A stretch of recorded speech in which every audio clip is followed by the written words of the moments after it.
You're bang on time for NTV News at 1. My name is Debarl, Inea.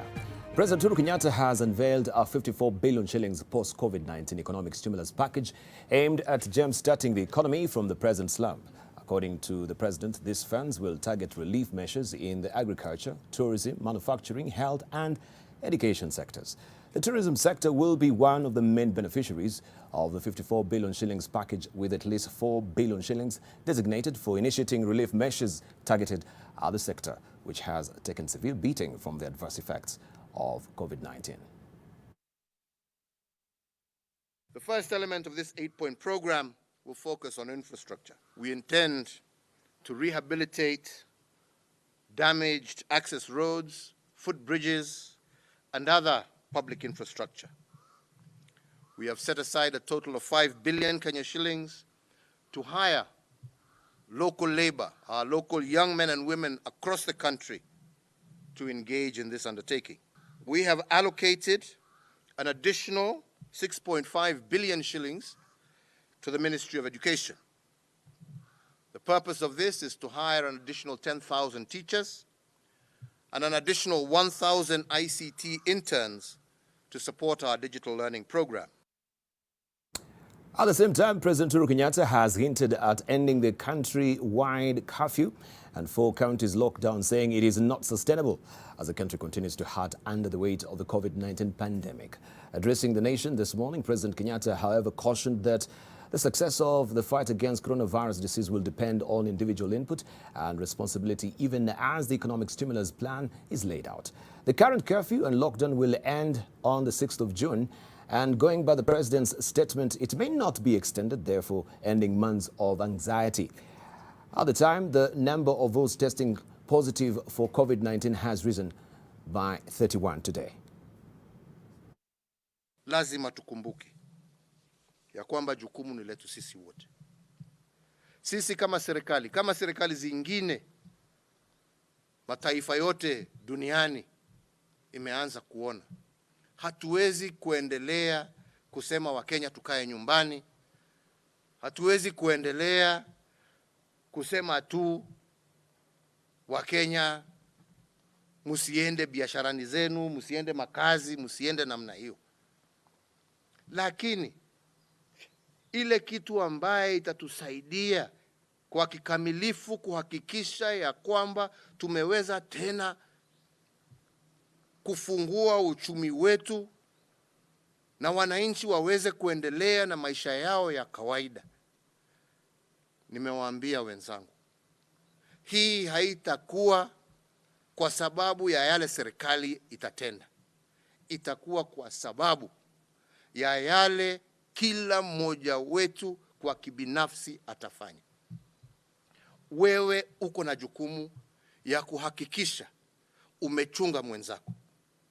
Tukianza kupanua na kufungua uchumi wetu, wewe ujue ya kwamba usipotii masharti ambaye tumepatiwa, sio wewe peke yako unaumiza pia mwenzako kwa kazi ambao unafanya.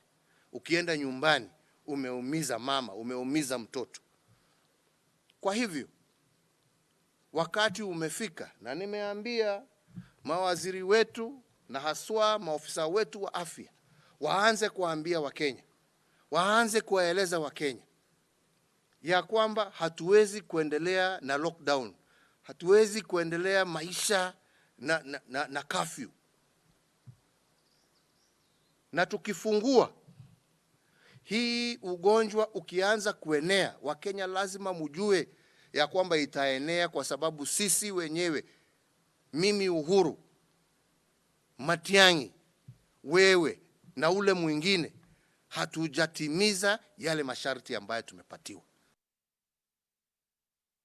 A section of leaders from Nakuru County, led by Governor Lee Kinyanjui, have supported the ongoing Jubilee Party-driven purge in Parliament, saying it will instill political hygiene in the House leadership. The leaders have termed the removal of the errant Jubilee leaders in the House as a win for the party that will restore party discipline within Jubilee. The leaders argue that the continued politicking of leaders allied to Deputy President William Ruto was greatly dividing Kenyans and sabotaging the development agenda of President Uhuru Kenyatta.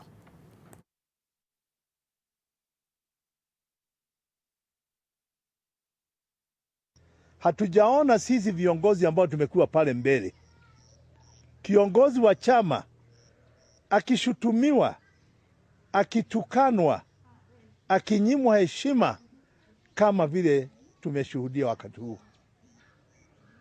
Unamwona mwenye chama anaambiwa na rais ambaye wanajua ya kwamba yeye ndio kiongozi wa chama, na wakiitwa hawataki kwenda, lakini wanapopiga domo huko wanawaambia wananchi kwamba rais tunataka tuite, na mkiitwa hamwendi.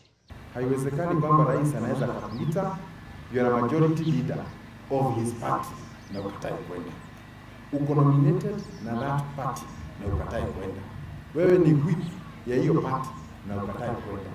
That indiscipline ikianza at the political level, ndio mnaona hata mashule zetu na watoto wetu hawezi wakawa na nidhamu. Mambo ya chama is the first line of discipline katika any government, na wakati hakuna grip ama discipline katika chama, hata nchi mzima inakuwa katika hiyo hali mbaya. Now, as Muslims mark the end of Ramadan this weekend I should say, and the Eid al-Fitr holiday, uncertainty hangs in the air about how to celebrate without the usual congregational prayers and family gatherings. In Mandera, traders who usually made a killing during this season are now recording their lowest sales ever due to the coronavirus pandemic. Ahmed Maulet reports.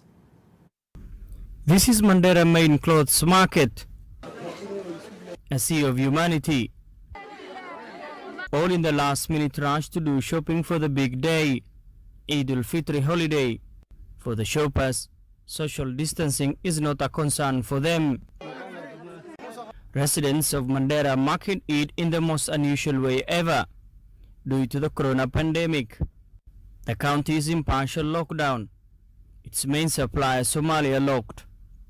As a result, many shoppers are witnessing tough economic times, as residents celebrate Eid in the absence of congregational prayers or gathering with friends and family.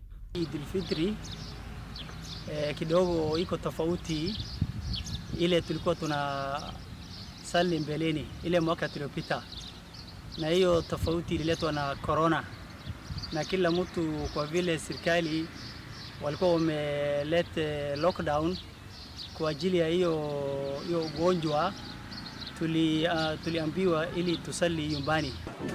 Sokoni vitu zote zimepanda, maboda zimefungwa, hatupati manguo za Eid.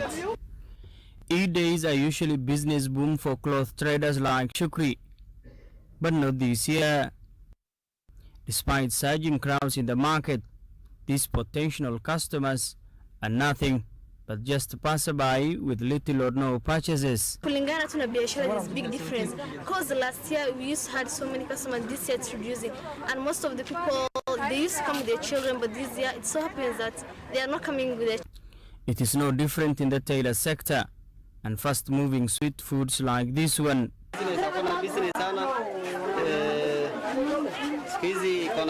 Some Muslims are marking the holiday today, while others will be fasting for the 30th day of Ramadan and then celebrating Eid Day tomorrow. Ahmed Abdi, NTV, Mandera. Muslim clerics in Marsabit are urging faithful to celebrate this Eid holiday indoors in a bid to enforce government's directive on social distancing. The clerics ruled out possibilities of conducting Eid prayers at Moi Girls' School ground, as is the norm. The leaders also opposed calls by some leaders in Coast region who want mosques reopened for Eid. Many Muslims in Marsabit will be celebrating Eid tomorrow.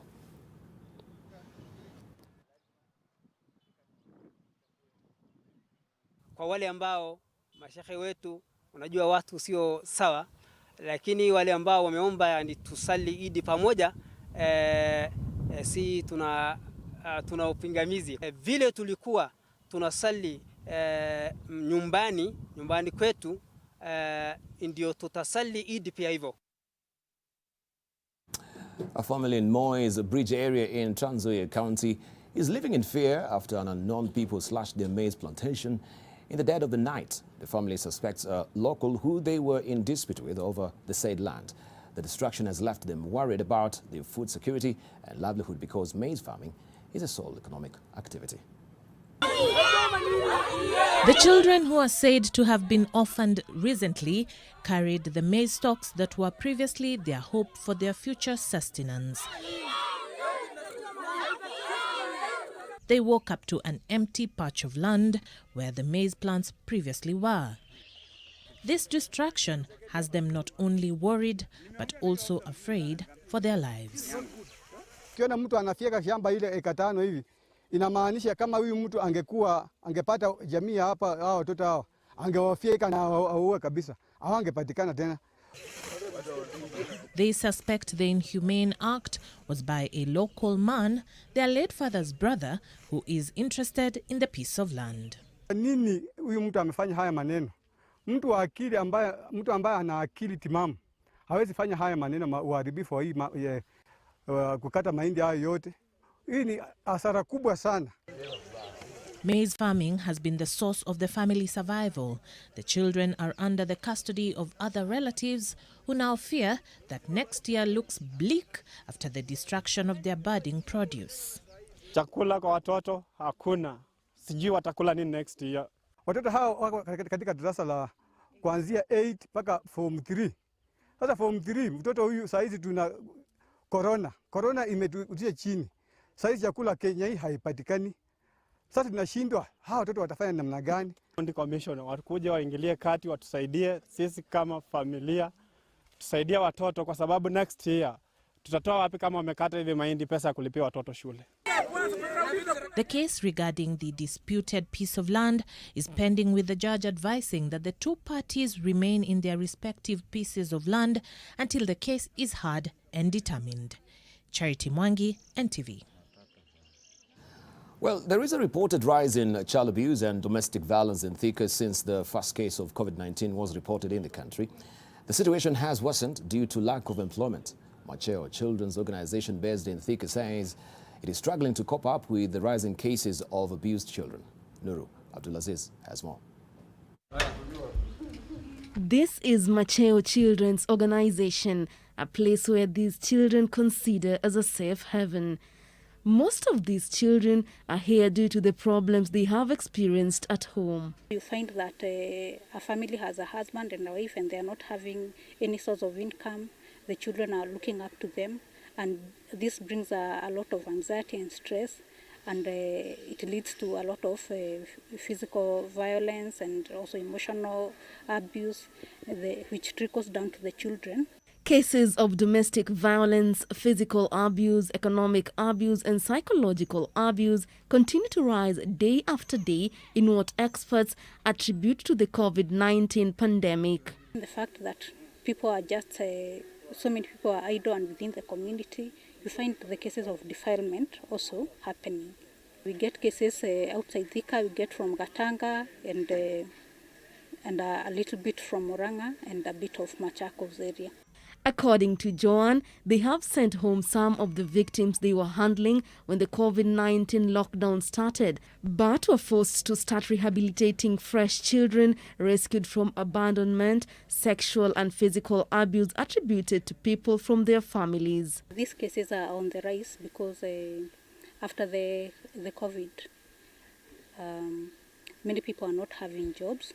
In Thika, there are many people, especially the guardians we are working with, who depend on casual jobs. It has been difficult for us to reach the children that we normally help. It has also been difficult because of the boundaries of Nairobi Metropolitan, and it has also become difficult because of our staff is not able to go door to door to visit people, to guide them, to encourage them, to help them. The rescue center has also come up with stringent measures of ensuring safety of the children inside the center. Ndio to protect watoto, ukitoka nje, ukirudi, hujulikani umekutana na kina nani, paka ukuje quarantine for 14 days. Na hii tunaona ni vizuri sana. Nuru Abdulaziz, NTV.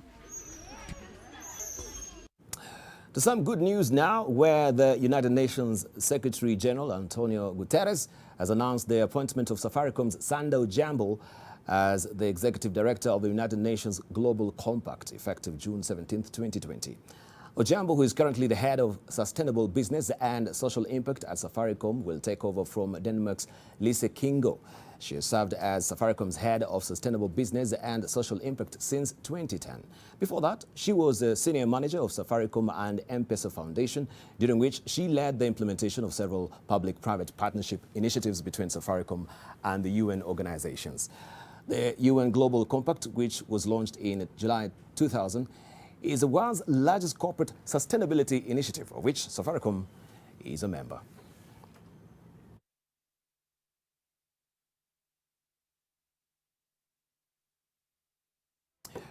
On that good note, we'll take a short break right now. I'll just select my thirst, but see you on the other side of the break. Don't go away.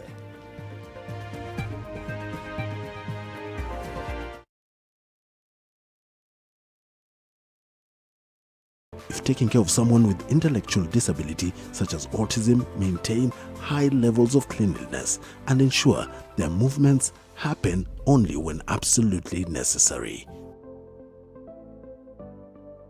Pembe Flour, your most trusted quality brand for over 3 decades, has a new look now. This new pack is available in all leading supermarkets and outlets. It's still the same flour. Great taste, so you can cook and bake all you love with Pembe Flour. Pembe yangu ni poa. Sonadol Extra imetengenezwa kwa njia spesheli kupambana haraka na maumivu ya kichwa, mwili na hata meno. Sonadol Extra, hakika maumivu yakizidi, pata ushauri wa daktari. Working from home? No problem. Fiber Home has you covered with the fastest and most reliable internet speeds. Get connected today. Kazi lazima iendelee.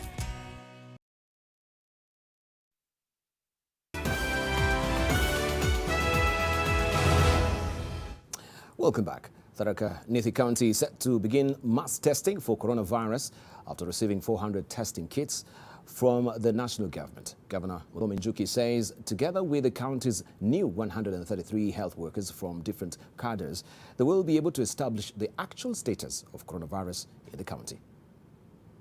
Sasa tunauliza watu, ile mtu yote kuna suspicion na yeye ama wewe mwenyewe na wengine sisi tutaita actively, tumeanza mass testing ya COVID-19 katika Tharaka Nithi.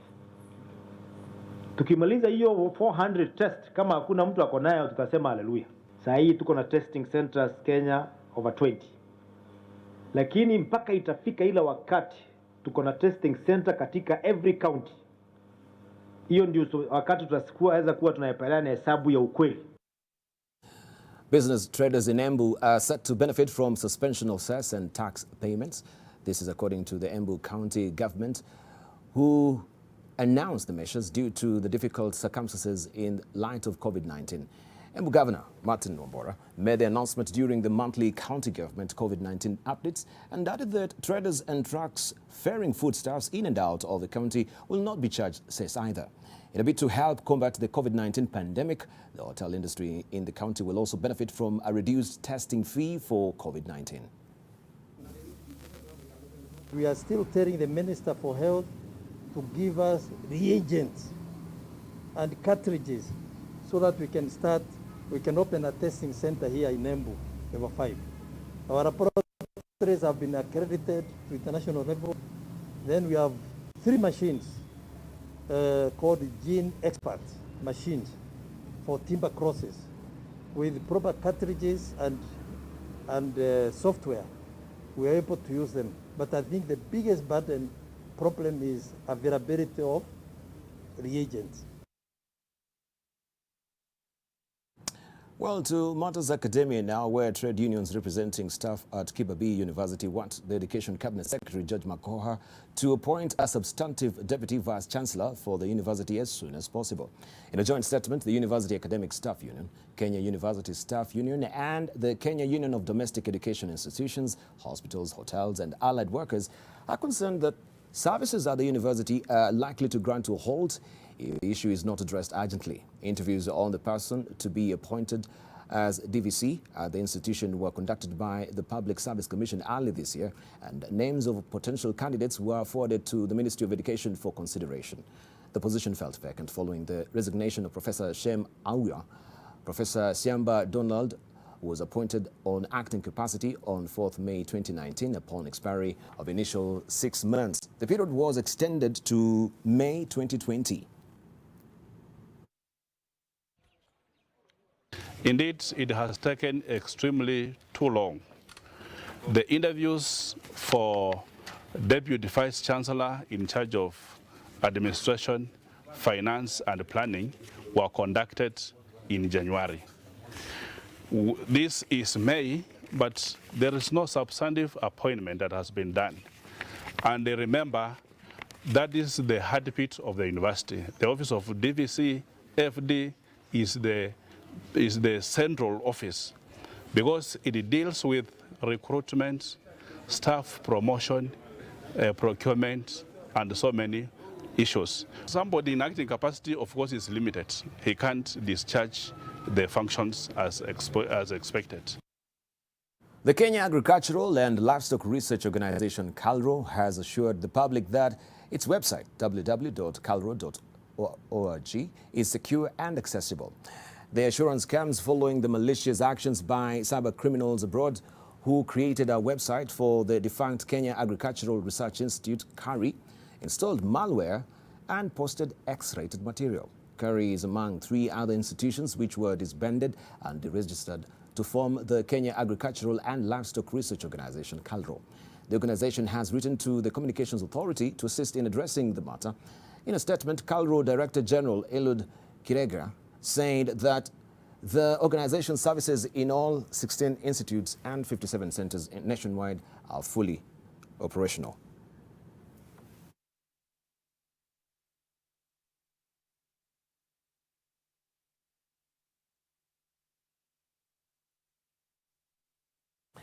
Let's buckle down to some sports a bit, where former Kenya Rugby Sevens player Alan Makaka is dead. Makaka reportedly died in a road accident along Mombasa Road on Friday night. The Kenya Rugby Union also confirmed the death in a statement. The speedy flyer totaled 57 appearances in the Sevens World Series, scoring 28 tries. He was part of a squad that played at 2005 Rugby World Cup Sevens in Hong Kong and the 2006 Commonwealth Games in Melbourne, Australia. On club level, Makaka played for the now defunct Ulinzi as well as Kenya Harlequin. As at the time of death, he was Royal Media Services employee.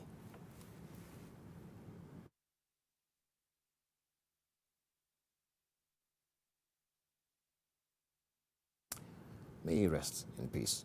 Still on matters rugby, despite its presence in Kenya since the 1990s, the Kenya Rugby League is slowly taking shape with the recent appointment of Edward Rombo as the team's head coach. Not to be confused with the Kenya Rugby Union, the goal is to set up a nationwide league. Rugby league is a sport that is similar to rugby union, the one that you know in Kenya, the one that Kenya Sevens plays. Now there's a version of rugby which is known as rugby league. And that is a game that is slightly different from rugby union. The rules are slightly different. It's played by 13 players rather than 15 players in rugby union. We've set up clubs. I think there are 6 clubs now in Nairobi and the environs. I think 1 in Kisii, 1 in Kisumu. So what we're trying to do now is set up clubs, because it's a requirement even under the Rugby League for International Rugby League Federation.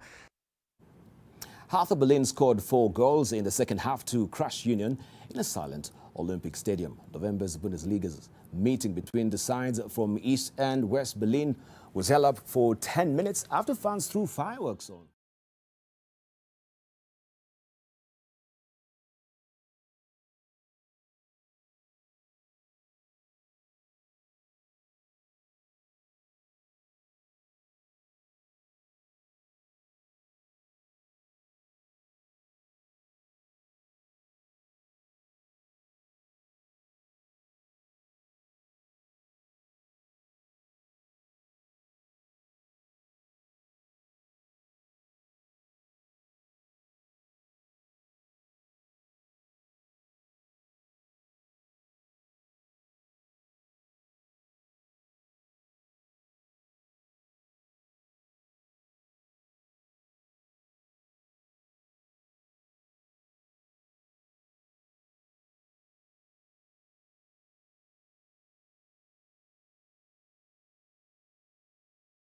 To Forbes magazine, the 22-year-old made £30.7 million in prize money and endorsements over the past 12 months. 1.15 million more than the 38-year-old. Osaka is two-time Grand Slam champion, while Williams has been on a chase of a record equaling 24th title.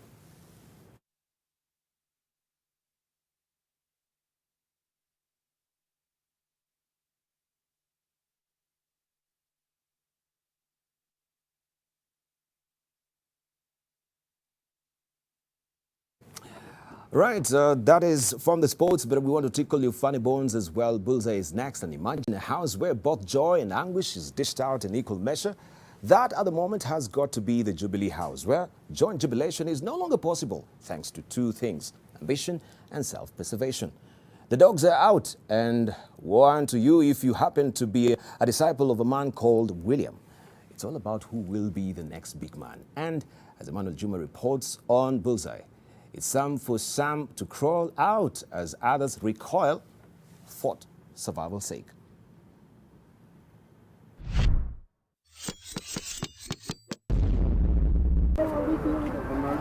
Here is Bill's army rebuilding. Now, if you needed any confirmation that tables have turned, there you have it. Remember who used to say that? Yes. That's opposition talk. Things have indeed changed, and as it turns out, time is running out for Didmas Baraza and others. It's just a matter of time. It's a matter of when, not whether. These dogs. Those dogs, Didmas, are not going anywhere anytime soon. Just how far is Kega prepared to go? Going also to even committees. If you think you will intimidate me with removing me as a chair of a committee, or even recalling me as a member of parliament to change a stand I believe in, please try another one. I can assure you it's coming to the National Assembly. It's a matter of time. The man can't simply wait to inflict some pain. As far as Ruto men are concerned, Kega is not as good as his name may suggest. In 2018, they called me and told me they will kill me if I do not stop following what they call following William Ruto. We don't know whether they are affiliated to the deputy president or if by coincidence they are affiliated, that's a different story. And he said that with a straight face. They are not being pursued basically because they are aligned to the deputy president. No. Really, the little one? You have a big heart. There is nobody is being thrown out, so to speak. They too could be considered as Ruto's men. Right, Kalware? William Ruto has buckling and overwhelmingly supported. What's the bullfighter saying? As buckling and overwhelming support. I don't know. It is mind-boggling. And by the way, why are some of these Jubilee guys in the frying pan? They publicly start criticizing His Excellency President Uhuru Kenyatta despite being a party leader. Now you know why our politics is mind-boggling. Try again, Kalware. Buckling. And even administrators are learning from politicians. These were demolitions carried out during the week in Ruai, Nairobi. We sought an explanation from the regional commissioner, whose name, Njega, means good. Those pictures are not pictures of this week, because there's nothing happening. There are no demolitions. We have said there are no evictions, demolitions during this period until we come out of this problem of the pandemic. So I think the media, we need also to be objective, to check with us, instead of airing stories which are not factual. Not very good, Bwana Good. Then Bwana George Natembea went for a walk along the Kenya-Tanzania border. Wala ambao wanaanza kujiingiza ujanja kwa watoto wasichana, mimi najua pande hii wanaamua mnao watoto. Wow, George. Who are those? Who are those? Wakale na Wakuria. Kiona kifaranga rika hii, wewe mate na tetemeka na magika hivi, mtoto kidogo hivi. Now, what do you want them to do? Mimi wanaambia wanaume, ongea na mwanamke ambaye anaelewa na mwambia nini. Pana tu nyanyasa tu, mtu aelewe kitu na nyanyasa tu. Mtu amekuheshimu, amekupatia heshima ya juu, wanamwambia vitu ya upuzi. And someone must be held to account. Chonjo wapi machifu? Msichana akipata mimba saa hii chifu kwa area yako, mimi nitajua hiyo mimba ni yako. Mpaka ile siku mtoto atazaa tuende tufanye DNA. Lakini kabla hajazaa, wewe ndio utaenda kununua, utapeleka kliniki, wewe ndio utapeleka mpaka azae. Wewe. Maana ulikuwa wapi akipata mimba? Ni serikali. Kwa hivyo kamata hii watu kabla hawajafanya makosa. George, tutapiga nyinyi. Hata kama iko corona tukipata umekimbia na mtoto, tutakukimbiza. Mlikuwa mnatorokea Tanzania imefungwa. Sio mtakimbilia wapi? And that is the Natembeya law. Walk with it or face the consequences. We are aware. In the meantime, Shooter-in-Chief Babu Owino is attempting a transformation. Tutafute Leila. Is he searching for a girl named Leila Tibim perhaps? To ensure that tutafute tuhakikishe tutafute Leila Turkad. Buckling and overwhelming support. Emmanuel Juma, Bullseye, NTV.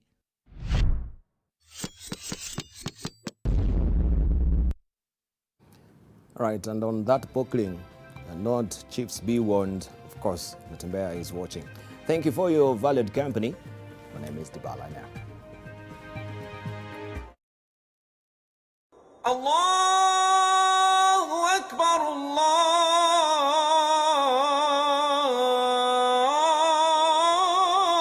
Allahu Akbar.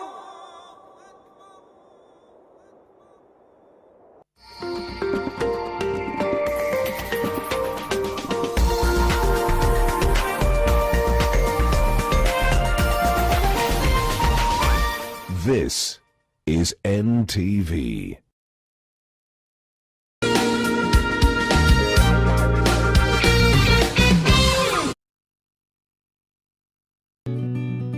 I help women find independence by training them in fish farming. It's tough on my back, joints, and can cause headaches.